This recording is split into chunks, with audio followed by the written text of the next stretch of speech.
And why do you believe you were phased out? Because I embarrassed the CEO on the Andrea Doria wreck. I didn't mean to, but there was an incident on the Doria.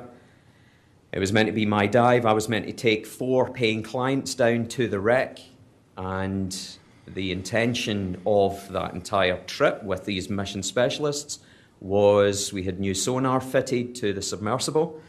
We were going to be doing 3D modelling of the wreck.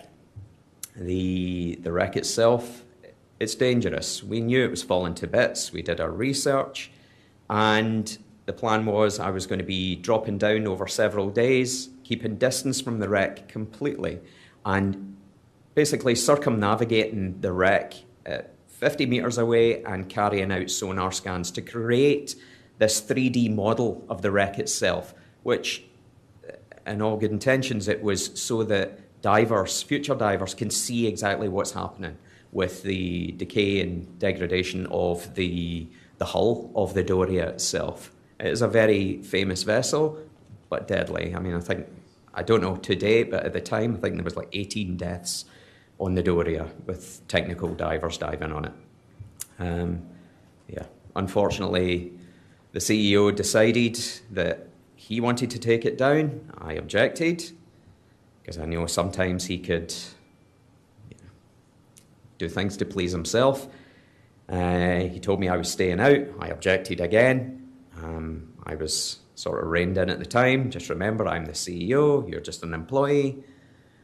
I eventually persuaded him to let me come in on the dive, so we reduced the paying passengers down to 3, and Stockton said he was taking it down. The first attempt that we did when we were on the surface, the MSLRs just got blown away with the currents. We did tell him, he wouldn't listen. The vessel captain was very wary about the currents at the time. I tried to give my input in terms of the weather. It's a very exposed area. So we towed the vehicle so that it was in a good position. Stockton took the helm. The controls for Cyclops, it's actually done at the back of the vehicle, and there is camera systems mounted to the, I don't know now, but there was camera systems mounted only to the front, just above the acrylic sphere, the forward viewing dome. And you controlled it on the back with, yes, the PlayStation controller. And when we went to do the dive platform was submerged down to its working depth, 12 feet, 15 feet. Took it down so that it's away from the adverse weather conditions. He attempted to take it off. He didn't do it very well. He ended up bending the dive skids on the bottom, the landing skids, which are usually flat, which contain the drop weights. We deployed diver to verify. And anyway, we got the thumbs up. He departed from the MSLRs at depth, came up to the surface, which we usually did, established main communications with the vessel. And from there, he took it down. I kept saying, please keep your distance. Don't tell me what to do. That was the conversation. He decided to go straight for the wreck. He had on sonar, clear sonar image, you could see the wreck, and boom. As I said, it's not very deep, visibility's not excellent, but it was clear enough, good ambient light that day, and he came straight down, hard on the bottom. No trimming, no ballast, nothing. Smash straight down on the bottom. Visibility went everywhere. You could see a silhouette, and it was the 2 clients that were sitting in the viewing dome right next to the acrylic.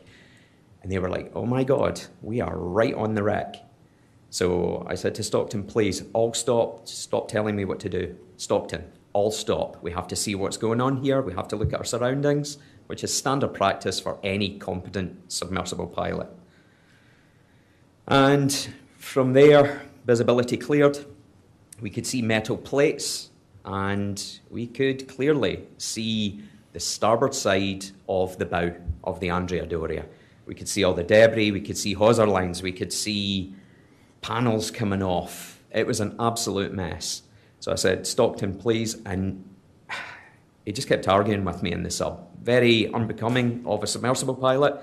I was trying to guide him. I'm trying to give the best course of action to get him out of it. No matter what, I'm doing this.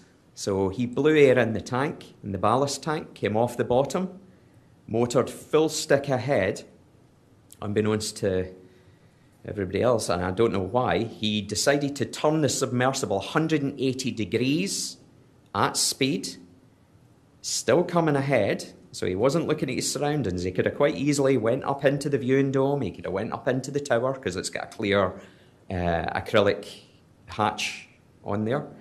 And he basically drove at full speed into the port side of the bow, and we could hear the cracking of the fairing as he got us jammed in underneath. So I'm not going to say how foul my language was, but it wasn't good. And at that point, it was unprofessional behaviour of him. He started to panic. And the first thing was, do we have enough life support on board? I was like, Stockton, of course we got enough life support.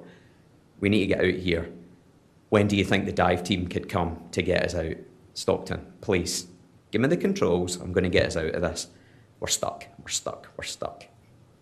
Repeatedly, every time I went to take the controller from him, he pushed it further and further behind him, inside the submersible itself. I said, I can be quite vocal sometimes. At that point, it went on and on and on. I'm looking up inside the upper hatch. I could see where there was fishing line draping over the top of the sub, all the metal rebar. There was debris everywhere. He never once got out the seat in the back of the sub to go and look at his surroundings. So I said, let's get a communications check. Let's talk to the top side, let them know what's going on. What if there's no comms? I'm like, give me the controls. Let me talk to them. Let me talk to top side, and I'm going to get us out of this. This went on and on and on for a period of time. And eventually it took one of the paying clients to turn round, and Renata, who you're interviewing on Thursday, she shouted at Stockton to give me the effing controller. She had tears in her eyes. He reached round behind him. I had my head up inside the tower, so I'm still looking at the wreck, and he clattered it off the right side of my head. The controller landed on the deck plate.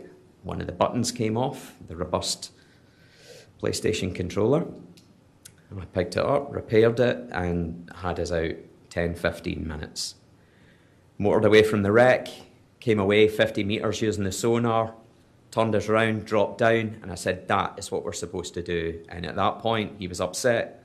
He said, I owe you one, anything I can do for you. We came back on board the ship, and the divers had to reattach us onto the MS Lars once we recovered to the surface, because the deck skids were so badly damaged when he did the departing from the platform, because he did it incorrectly. And came back up on top. Obviously, the paying clients, I know one of them was definitely a good friend of Stockton's. We had Renata and one of Renata's friends. And from there, it was all, oh, cheers, David saved us. Slight exaggeration. It shouldn't have got to the stage it got to. If he in any way had behaved like any other submersible pilot I know and looked at his surroundings, talked on the radio, on the communications, let the top side know so there's an issue. He didn't do it. And then because people were cheering and the passengers were obviously very grateful for what I did, which to me is just my job, at that point he stopped talking to me. And yeah, it went on from there.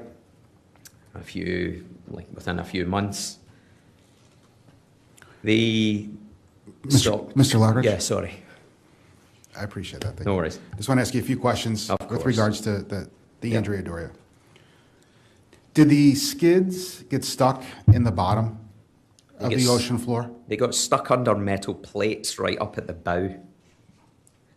The way he drove it down, He drove it down. It was so hard, there was metal plates lifted up underneath the mud, and the metal plates landed up on the front of the landing skids, staring at the starboard side of the bow before he did that manoeuvre that took us in onto the port side and jammed the fairing underneath.